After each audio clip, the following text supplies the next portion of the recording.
اعوذ باللہ من الشیطان الرجیم بسم اللہ الرحمن الرحیم یا ایہا الذین آمنوا باللہ ورسولہ والکتاب الذی نزل علی رسولہ والکتاب الذی انزل من قبل ومن یکفر باللہ وملائکتہ وکتبہ ورسلہ والیوم الآخر فقد ضل ضلالا بعیدا ان الذين آمنوا ثم كفروا ثم آمنوا ثم كفروا ثم ازدادوا كفرا لم يكن الله ليغفر لهم ولا ليهديهم سبيلا۔ اے ایمان والو، تم اعتقاد رکھو اللہ کے ساتھ اور اس کے رسول کے ساتھ اور اس کتاب کے ساتھ جو اس نے اپنے رسول پر نازل فرمائی اور ان کتابوں کے ساتھ جو کہ پہلے نازل ہو چکی ہیں، اور جو شخص اللہ تعالیٰ کا انکار کرے اور اس کے فرشتوں کا اور اس کی کتابوں کا اور اس کے رسولوں کا اور روز قیامت کا، تو وہ شخص گمراہی میں بڑی دور جا پڑا۔ بلا شبہ جو لوگ مسلمان ہوئے پھر کافر ہو گئے، پھر مسلمان ہوئے پھر کافر ہو گئے، پھر کفر میں بڑھتے چلے گئے، اللہ تعالیٰ ایسوں کو ہرگز نہ بخشیں گے اور نہ ان کو منزل مقصود یعنی بہشت کا راستہ دکھلائیں گے۔ سورہ نساء کی 136 اور 137 نمبر کی دو آیات آپ کے سامنے تلاوت کی گئی ہے۔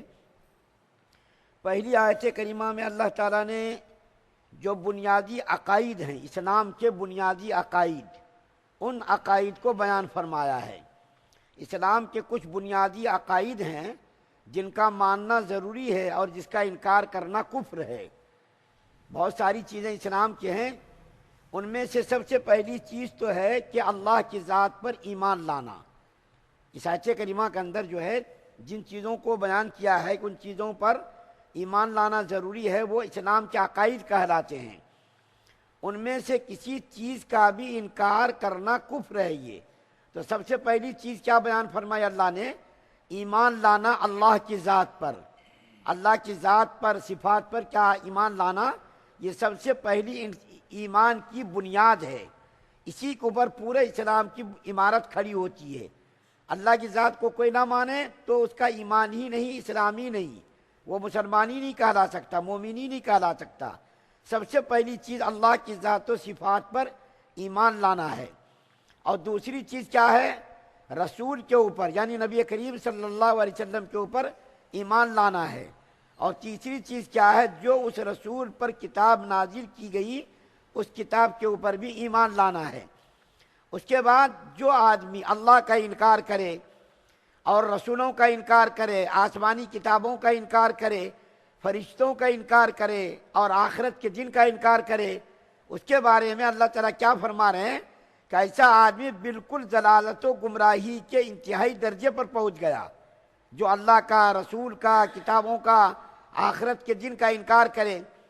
ہم بچوں کو جب پڑھاتے ہیں کتاب عربی تو اس کے اندر ایک ایمان مفصل آتا ہے، ایک ایمان مجمل آتا۔ ایمان مفصل کے اندر کیا آتا ہے؟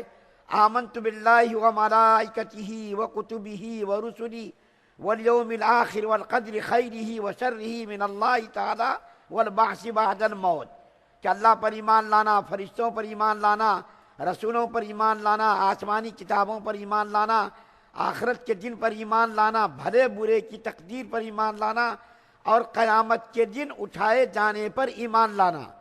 یہ قیامت کے دن، وہی آخرت کا دن، قیامت کے دن اٹھائے جانے پر ایمان لانا، یہ بھی کیا ہے؟ یہ ضروری ہے، ایمان کے عقائد میں سے عقیدہ ہے یہ۔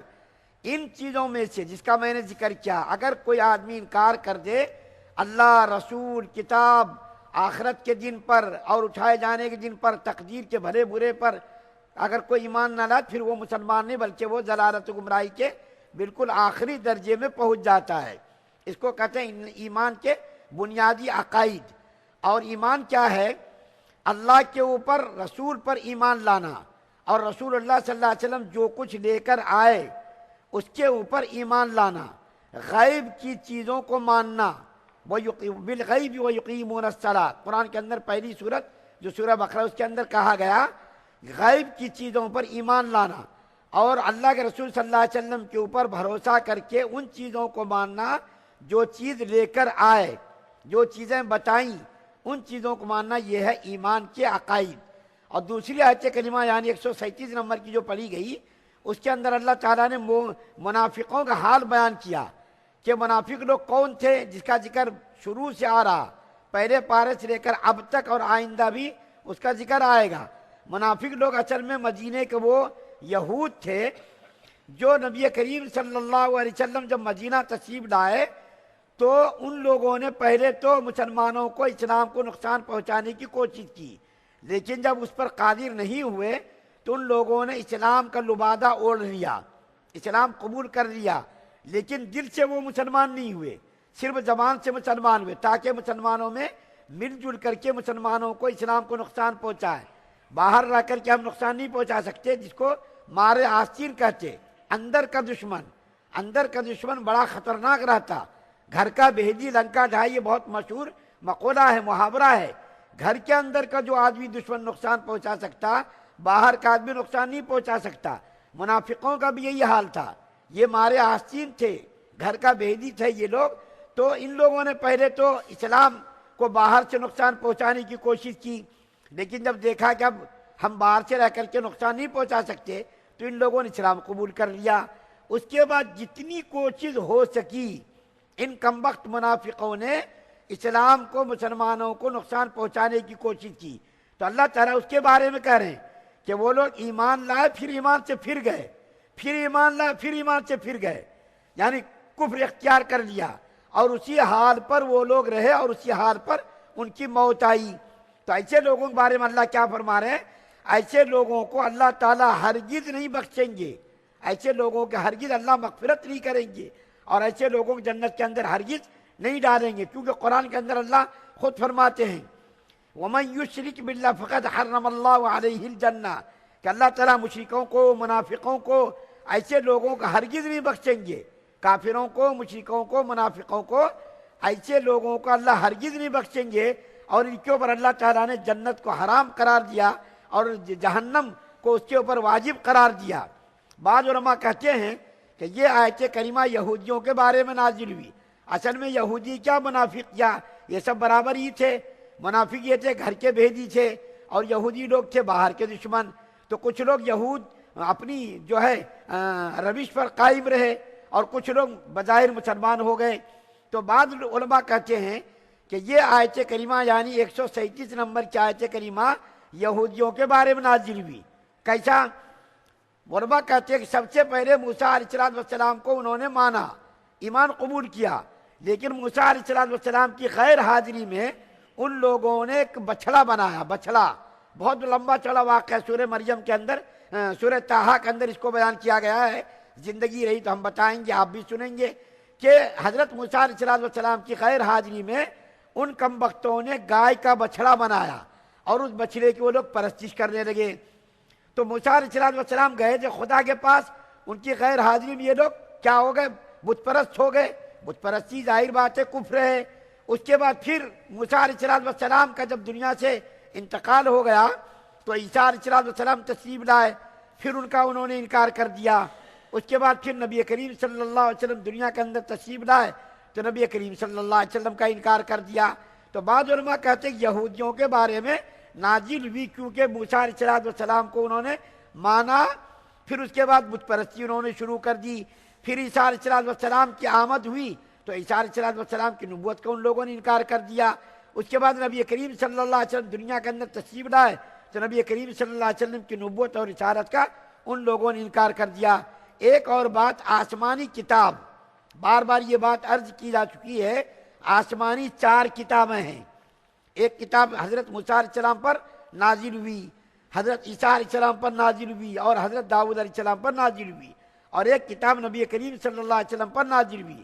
تورات حضرت موسیٰ علیہ السلام پر، انجیل حضرت عیسیٰ علیہ السلام پر، زبور حضرت داؤد علیہ السلام پر، اور قرآن پاک حضرت محمد صلی اللہ علیہ وسلم پر نازل ہوا۔ صحائف یعنی چھوٹے چھوٹے رسالے اللہ کی طرف سے 100 کے قریب نازل ہوئے، حضرت آدم علیہ السلام پر، حضرت ابراہیم علیہ السلام پر، حضرت یونس علیہ السلام پر 100 صحیفے نازل ہوئے۔ تو 4 کتابیں نازل ہوئی، ان کتابوں کا انکار کرنا کفر ہے۔ یعنی جیسا قرآن، جیسی اللہ تعالیٰ نے کتابیں نازل فرمائی، تورات کو، انجیل کو، زبور کو اسی طریقے سے اس کو ماننا، جس طریقے سے نازل بھی کتاب اسی پر ایمان لانا، یہ ایمان کے بنیادی عقائد میں سے بنیادی عقیدہ ہے۔ اس کا انکار کرنا کفر ہے۔ لیکن بعد میں ان لوگوں نے، کم بختوں نے، کتاب کے اندر تحریف کر دی، تبدیل کر دی، اس کے اندر اپنی مرضی سے کچھ اپنی طرف سے ڈال دیا، اس پر ماننا ایمان لانا ضروری نہیں، بلکہ اللہ تعالیٰ نے جیسی کتابیں نازل فرمائیں اس پر ایمان لانا ضروری ہے، اور تمام نبیوں پر بھی ایمان لانا ضروری ہے۔ 1,24,000 کم و بیش اللہ کو معلوم ہے اس کی تعداد، 1,24,000 انبیاء پر ایمان لانا یہ بھی بنیادی عقائد میں سے، یہ بنیادی عقیدہ ہے۔ اللہ تعالیٰ سے دعا ہے کہ اللہ تعالیٰ ہم تمام مسلمانوں کو ایمان کامل نصیب فرمائے، شرک سے، کفر سے، نفاق سے، بدنیتی ود اخلاص سے ہم سب کی حفاظت فرمائے۔ سبحان اللہ و بحمدہ، سبحانک اللہم و بحمدک، ونشہد ان لا